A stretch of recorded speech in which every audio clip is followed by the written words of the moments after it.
enjoy the show, play on Perjangers. Welcome, Wallhangers. We are here again to another Matt Plays on the Perjangers and Wallhangers Media Network. I, of course, Matthew Bucarell, the Matt Man. Starting off this Mattcast the same way I normally do. What I've been watching, what I've been playing. Haven't been playing much because of life events, but I have been watching. I've been watching. So just go back here and see what I've been watching here, because I've been enjoying the My Hero Academia recent episode that came out. Was absolutely fantastic. Really enjoying how that one's ending up, more than I'm enjoying One Punch Man. I got to tell you, the recent season of One Punch Man is really falling flat. I mean, I know they have this kind of quirky wait until the very last minute for Saitama to do anything, and it's mainly like a Garo season. Learning more about him, his backstory, the reluctant kind of hero. He's trying to be a monster, but he can't help but save this one little kid. You know, it's just kind of, I don't know. It's kind of a weak story comparative to all the other stuff, even though you pretty much found out, I think last season, that Saitama was essentially the whole inspiration for their hero, society. And he was just kind of having fun over to the side. So, that kind of story fell off for One Punch Man. But My Hero Academia, my God. So good. Deku and all the other remnants of One for All going through and punching through to Shigaraki's memories. Really awesome, especially when you see like Deku's arms just completely dissolve in the dream, and then you see later on he ain't got no arms. It was really kind of fun, I'm really enjoying to see where this goes and how they're gonna wrap this up. Every single episode is fantastic. Besides that, a bunch of little stuff. There's that Eddie Murphy documentary on Netflix, which is really good. We watched that one. Watched the documentary on the Marine Corps, obviously. Very nice. Finest fighting force the world has ever known. So, obviously, you got to watch the documentary on that one. That one's really good, as well as Eddie Murphy, because who doesn't love Eddie Murphy? Man's goddamn legend. Some awesome stuff for you guys to take a look at there. I did see on the Game Pass, as I pull this up, obviously Outer Worlds. I had some videos pop up there, walkthroughs. You guys really seem to like at least one of the two walkthroughs I put up there. So take a look at them. If you want more, let me know. I did notice how Steam has some kind of access into the Xbox whole thing now here, but they got like Fortnite with the Simpsons crossover, different stuff like that. Black Ops 7.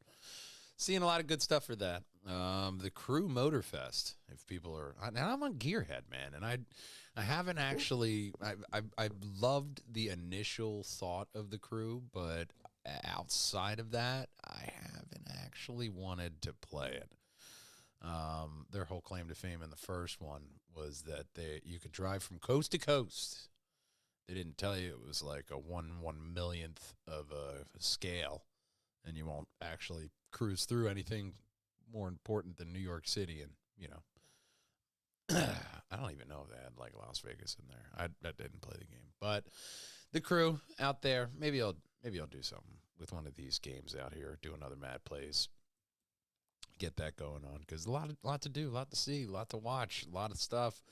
Jesus H. Christ, a lot of stuff going on. Oh, Jesus H. Christ, indeed. Where does that even come from? So a biblical scholar actually explains where the H in Jesus H. Christ came from. Article comes from IFL Science, one of my favorites. I love this site.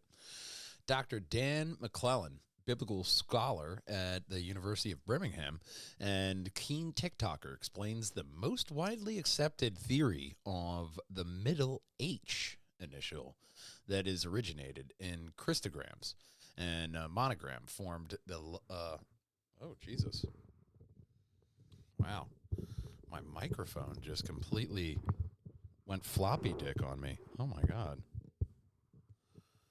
Oh man, that'll be a little thing I have in the end credits. um, explains that the most widely accepted theory of the middle H initial is that it originated as a Christogram, or a monogram formed of letters and symbols representing Jesus. Christograms can be found on all kinds of artifacts, from artwork to coins and gravestones, even ancient tattoos.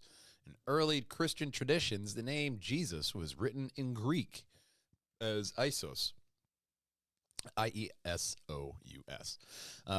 or a bunch of different Greek letters. I'm not even going to try.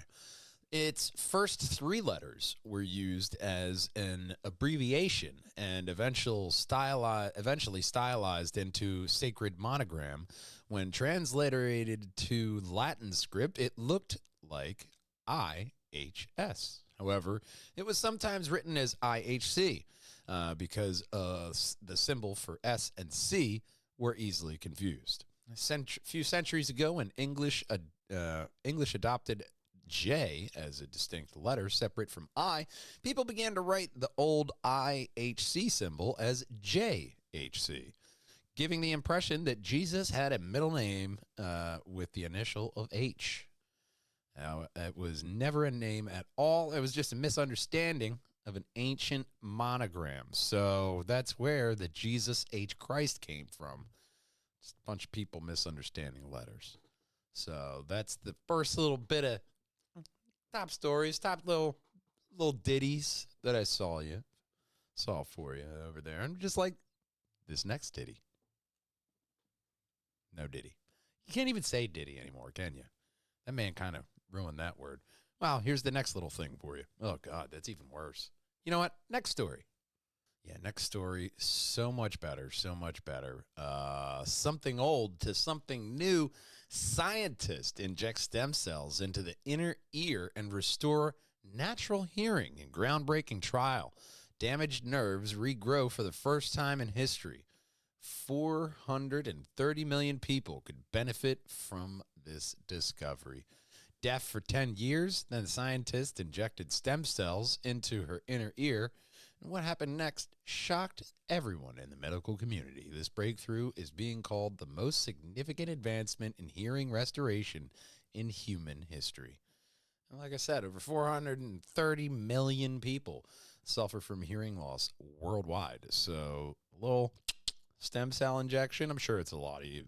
Don't go like just injecting stem cells into you. Like there's that one story, the guy injected semen into himself and, didn't go well. I don't think he died. He might have died. I don't know. Don't inject your own semen. Not the same thing. Stem cells, though, little squirt in your ear, bam, new hearing. They're doing everything with that stuff. Stem cell research has just come such a long way. Such a long way. And we found it all over. So, that was a nice little fun story that I saw. Them restoring healing. This next one is not so nice. A restaurant run entirely by robots. Oh, yeah. You heard right. Technology is transforming the way that we eat, and a new robot is taking automation to an extraordinary level. This machine can cook 120 dishes within an hour without any staff, effectively replacing the entire restaurant workforce and revolutionizing the food industry. Equipped with advanced robotics, AI, and precision cooking technologies, the robot can prepare, cook, and plate a wide variety of meals consistently and efficiently. It handles multiple cooking processes simultaneously, from chopping to mixing and to frying and garnishing, ensuring high-quality dishes in record time. By automating the entire kitchen, restaurants can maintain consistency, reduce human error, and meet high demand without delays. Beyond the speed and efficiency, robotic kitchens offer additional benefits. They reduce labor costs, minimize food waste through precise portion control, and maintain strict hygiene standards as human handling is limited. The innovation is particularly valuable in the fast food chains, busy urban locations, or remote areas where staffing can be a problem. The rise of robot chefs also signals a shift in how the food industry operates. While traditional kitchens rely heavily on human chefs and staff, automation allows for scalability and operational efficiency without sacrificing quality. It opens the door for 24/7 restaurant operations, instant service, and personalized menu adjustments based on AI analysis of customer preferences. Although some worry about job displacement, these innovations create opportunities for new roles in robotic management, programming, and maintenance. Restaurants may blend human creativity with robot precision for the ultimate dining experience. This robot is more than a machine. It's a glimpse into the future of culinary automation where meals are prepared faster, cleaner, smarter than ever before. So this one probably scares a lot of people in the food industry because you all just got replaced by a robot that can do it 24 hours a day, more effective and faster than you. I mean, it's not really a stroke to your ego. It's a robot. Obviously, it's going to do it, better and faster and more efficiently eventually. They're not going to be those, well, I missed and knocked over cup. Robotics is getting very, very advanced there. So we were only really a stone's throw away. It's just, this is why all those, tech billionaires are saying, hey, they're coming for your jobs. Not even just talking about here. Doctors, lawyers, anywhere where you can have a lot of human error and have a robot remember everything instantly. That's really where we're getting into, guys. This is where they say these robots are getting better and better. 120 dishes within an hour without any staff. So all those episodes of Kitchen Nightmares or Hell's Kitchen that you watched, guess what? None of that matters because all those mooks were just replaced by a robot. And that's it. And then remote locations. You could have these robot, restaurants anywhere. And it's just, oh, no, we're going to go stop at the C41A. Series 4 restaurant there. Nah, I love that robot. They have the Gordon Ramsay food line. It's a little bit expensive, but damn it, it's good. You have all that proper care and handling of the food and being able to, I think the robots are really going to take over that one. They're not all that bad. I think maybe we'll get into Star Wars rather than James Cameron if we do right, This will really feel. And then I get what people are saying about the job displacement because there is a whole industry that is dedicated to food. And even, during COVID, there were still restaurants that were making it. They were still open. They were still doing stuff. So a lot of them went down, not going to lie. A lot of them. And some people went out of that industry entirely. That's what you're going to find, especially with like trucking. Once we get these robots out there and really automating those industries, just like factory work. These are all monotonous jobs that robots will be able to do way more efficiently than humans. So job displacement, okay, but that's like saying, you're really scared of cars because of all of the, stables and blacksmiths that are going to be out of work. It's a product of technology. As the technology progresses, yes, some industries will get affected by that technological change, but it's going to open up other avenues and other jobs. So other opportunities. If you have robots taking care of all this stuff that you don't want to do, it frees up humanity to look outside that box. I think that's really where you have that kind of hope in this article because some people are really either kind of doom and gloom or really hopeful about robots. I'm very hopeful with robots. Cautiously optimistic, I like to say. But, whenever you get the robots in there, man, that's when you gotta really focus on what are we doing to off-place the displacement of people from that job. What are we doing to offset that? That's where I think we got to start looking into. Just like we got to look into this next story.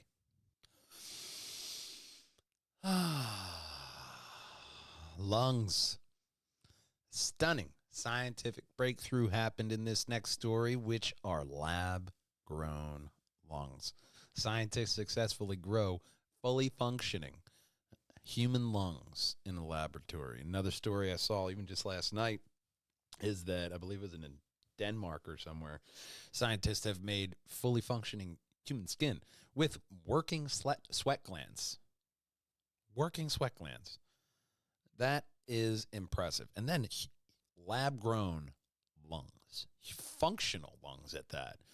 In this stunning scientific breakthrough, researchers have grown fully functioning human lungs inside a laboratory. While advanced stem cell technology, these lab-grown lungs replicate the structure and function of real human organs, including airways, blood vessels, and the ability to exchange oxygen and carbon dioxide. This achievement could transform the future of medicine. Lab-grown lungs offer a hope for patients with chronic lung disease, severe injuries, or transplant needs, potentially reducing the reliance on donor organs. Beyond transplantation, we'll try that one again. Beyond transplantation, these lungs can serve as models for studying respiratory diseases, testing new drugs, and understanding lung development in unprecedented detail. While clinical applications are still in the early stages, this milestone brings regenerative medicine one step closer to making organ shortages a thing of the past. Scientists are proving that scientists are proving that what once seemed science fiction is quickly becoming a reality. So, injecting stem cells into your ear, gaining your hearing back, messing with the stem cells in a lab, getting a whole lung. You know what I mean? New organs, new skin, new lungs. Who dis? You know? It's where we're going. Like, I got to go down to the hospital. What do you need? I got to get a new lung. You know what? I had that done the other day. They go right in through your mouth. They just kind of suck the old one out, pop the new one right in, man. It was like in and out. You just got to watch breathing. You can't smell, you can't vape or anything. You got to really take it easy. Wear this special mask when you sleep, maybe. And then that's done. New lung, done. You know, you can go back to smoking a pack a day or whatever you want to do. I probably wouldn't do that. That's not smart. But, you know, I mean, your liver regrows. Why not grow lung? You know, pop it over there. See what's going on. Let it regrow a bit. Hang out and marinate. Not exactly happy news on this story, but Disney Plus will soon feature AI-generated user content. The most significant change since we launched the service, they say. Disney boss Bob Iger has said the company's streaming service will soon allow subscribers to create and view AI-generated content. Even the mouse is submitting to the AI overlords here, gang.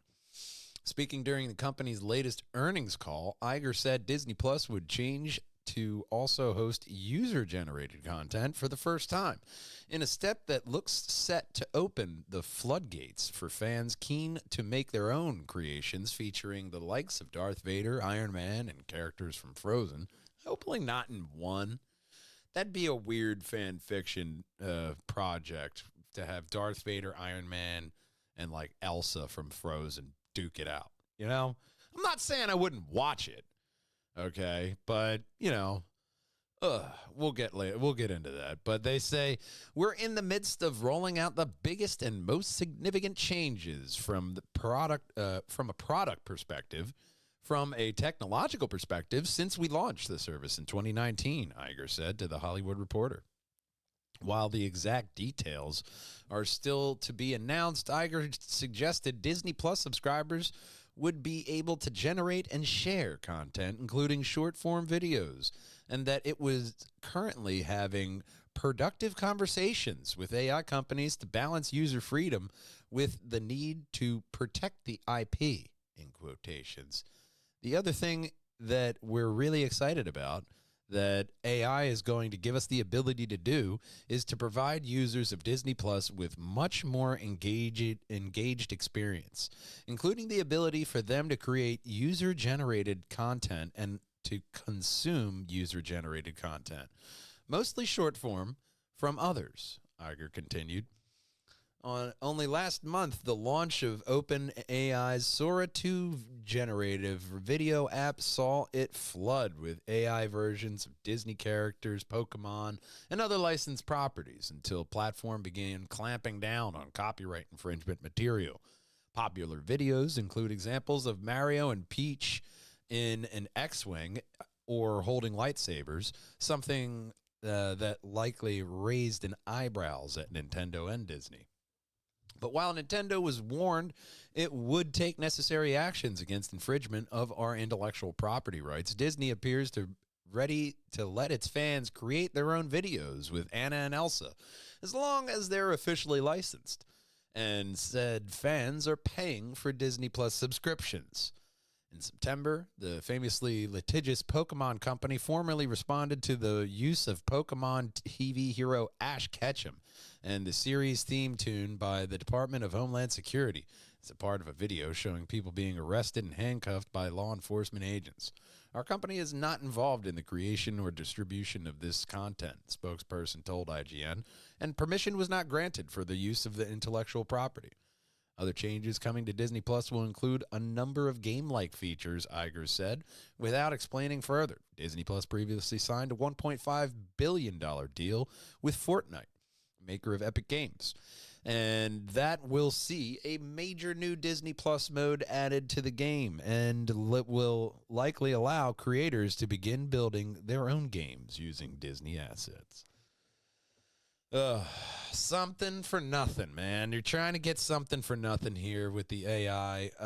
You're just getting people to create content for you because you can't figure out what they want. So why not let them do it themselves? You know, I mean, AI just seems to be everybody's go-to answer outside of actually having a creative thought in their head. But, you know, there's something to be said for the use of AI as a tool, which is different than what they want to do, which is just plaster up any kind of crap that you can think of in your head in a short form content because they're scared of TikTok, you know, or, you know, the reels that everybody loves, that short form content right in my face, give it to me over and over and over and over and over again. They're trying to combat with that. So why not give them the ability to do this? It's going to be cheaper than us doing that. So, you know, there is that balance of things that you have to take into account here, because obviously you're going to do it with or without Disney's permission. So there is something to be said with actually corralling them to your platform, saying, hey, yeah, you want to do something with, you know, Iron Man, Captain America, Black Widow, and every Sith? Go right ahead on Disney Plus and put it up here for everybody to watch. So if you come up with a good idea, we'll greenlight it and we'll go with it. You know, it's a quick, easy way to get, you know, content in there. So is it a smart move? Sure. But is it a best move? I don't know. I think history will tell us with that. I mean, you got people like Bill Gates saying that AI is essentially just like what is happening with AI is the same thing that happened with the dot-com bubble. So we'll see. Is history going to repeat in that way? And this AI, is it going to pop? You know, because it does take a lot of energy to run these AI systems. You know, we're going to be getting into that. How are you powering this thing? You know, are we going to have rolling blackouts just because people want to ask Sora to make them a video where they look pretty in, you know, Belle's gown? I don't know. Maybe I want to look like I'm pretty in Belle's gown. That's not for you to judge. That's for Sora to make. But we'll see if Bob Iger is making the right choice in with that one. But we'll see if you like this next story. Xbox. Microsoft's next one will run full Windows and remove the multiplayer paywall. A lot of people are excited about even just the hint of that. According to Windows Central, Microsoft's next Xbox will reportedly function as a Windows-based gaming PC, letting players run their entire Xbox library, PC games from Steam, Epic Games, and even PlayStation PC ports. The console will also remove the multiplayer paywall, marking a huge step toward a unified Xbox PC ecosystem. Microsoft's goal is to combine console simplicity with PC freedom, potentially redefining what a gaming console can be. That sounds all well and good, but you guys don't want to pay for a gaming PC. That's why they made you consoles. So we're starting to tiptoe into that, tough luck bucko territory where you want that higher, bigger, better graphical content, you're going to have to pay for it. Because that's where you get into the big PCs. Hey, I want all these options in it. That's good. Play anywhere, wherever you want. But make sure you have this nice gaming PC at the ready. So we'll see. I mean, I'm PC Master Race. Obviously, I've had the Mac computer going on for a long time now. So, I've always been a fan of the PC Master Race. But now even consoles coming around to it in the back end here, giggity, that you gotta be one of us, one of us. So that's where you're at, coming full circle gaming wise and coming back to the PC Master Race. So that's where we're at with all those little top stories that I saw. I'll make sure to keep an open file for you guys for the next time we convene here at Mattcast, and I'll watch lots of stuff for you, give you some good options out there. If you got any comments or questions or concerns, log them right down there in the comments section. Make sure to hit that like and subscribe. And until I see you guys next time, game on and drive on, boys and girls. Bye-bye. Bye. How are you guys? I want you to go ahead and hit that subscribe button. Right over there is going to be the very best Perjangers and Wallhangers video for you. And right over my shoulder right here is going to be every single Mattcast in a playlist for you guys to enjoy. And until we see you next time, game on and drive on, boys and girls. Bye-bye. Bye.